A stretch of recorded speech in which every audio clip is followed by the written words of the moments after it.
కూర్చొని నెలకు లక్షల్లో సంపాదించాలనుకునే వారికి ఏటీఎం బిజినెస్ ఒక అద్భుతమైన అవకాశం. కేవలం 5 లక్షల రూపాయల పెట్టుబడితో ఈ వ్యాపారాన్ని ఎలా ప్రారంభించాలి? ప్రస్తుత కాలంలో అదనపు ఆదాయం కోసం చూస్తున్న వారికి ఏటీఎం ఫ్రాంచైజీ ఒక మంచి వ్యాపార మార్గంగా మారింది. బ్యాంకులు తమ ఏటీఎం నెట్వర్క్ను విస్తరించేందుకు థర్డ్ పార్టీ సంస్థలకు అనుమతులిస్తున్నాయి. దీని ద్వారా సామాన్యులు కూడా ఏటీఎంలను ఏర్పాటు చేసి మంచి లాభాలను ఆర్జించవచ్చు.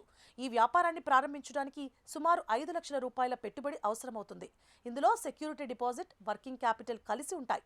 ఏటీఎం బిజినెస్లో ప్రతి లావాదేవీపై మీకు కమిషన్ లభిస్తుంది. ఒక్క ట్రాన్సాక్షన్ కమిషన్గా సుమారు 20 రూపాయలు ఉంటుందన్నమాట.